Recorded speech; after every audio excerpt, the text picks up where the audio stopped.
Doktor Ireneusz Kocemba na co dzień zajmuje się czujnikami chemicznymi, ale od święta mówi o miłości. Oczywiście w kontekście chemii. Z okazji Dnia Świętego Walentego zapytaliśmy go, czy istnieje miłość od pierwszego wejrzenia? Raczej nie mówmy o miłości od pierwszego wejrzenia, tylko od zapachu, pierwszego zapachu, który do nas trafia. To on powoduje, że my nagle zaczynamy się tą osobą interesować. Ta atrakcyjność fizyczna, czyli to, co odbieramy wzrokiem, ma w pewnym momencie drugorzędne znaczenie. Bardzo często przecież mówimy o tym, co on albo co ona w nim widziała. Przecież on jest tak mało atrakcyjny albo tak mało atrakcyjna fizycznie, ale ma właśnie ten aromat, który nam pasuje. Człowiek wydziela łącznie 130 różnych zapachów, zostawiając tym samym ślad porównywalny unikalnością do odcisku palca. Skład zapachowy zależy m.in. od stanu zdrowia, koloru skóry czy płci. W przypadku mężczyzn, jak mężczyzna się poci, to wydziela takie feromony takiej dominacji, agresji, ale również wydziela taki feromon, który się nazywa antystenol, który jest takim feromonem świadczącym o pewnej opiekuńczości, o trosce. I taka mieszanka to jest taka, która chyba bardzo odpowiada. How wonderful! Te feromony na przykład właśnie uratują z naszego ciała, ale jak jest mężczyzna owłosiony, no to one w tym ciele troszeczkę dłużej tkwią. W związku z powyższym warto się tam czasami wtulić w takiego mężczyznę i chłonąć te feromony. Tak? Kobieta się czuje w ten czas bezpieczna.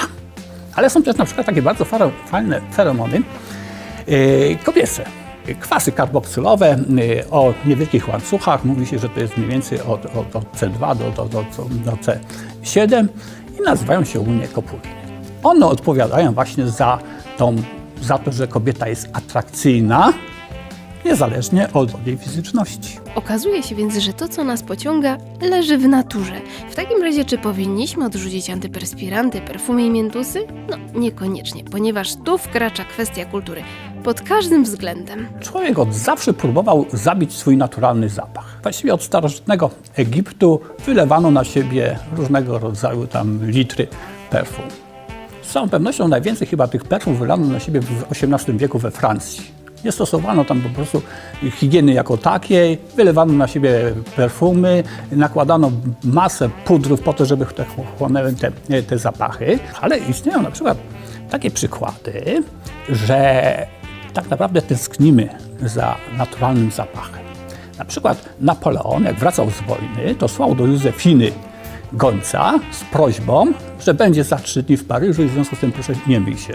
Niektórzy twierdzą, że pocałunek to tak naprawdę to nie tylko jest kontakt warg, ale kontakt naszych nosów. Zbliżamy do siebie nosy. Tak naprawdę chłoniemy również ten bukiet, ale już ten prawie że naturalny, drugiego człowieka. Eskimosi do tej pory przy powitaniu pocierają się nosami. Dlaczego? Bo chłoną siebie, prawda? Chłoną ten bukiet naturalny. A dlaczego warto być naukowcem? No bo rozmawiamy o miłości. Ja jestem chemikiem i możemy na tę miłość patrzeć przez pryzmat również chemii. Chemia to z jednej strony nauka o przemianach pewnych indywiduów chemicznych, atomy, cząsteczki w inne, ale na miłość możemy również popatrzeć właśnie jako proces chemiczny.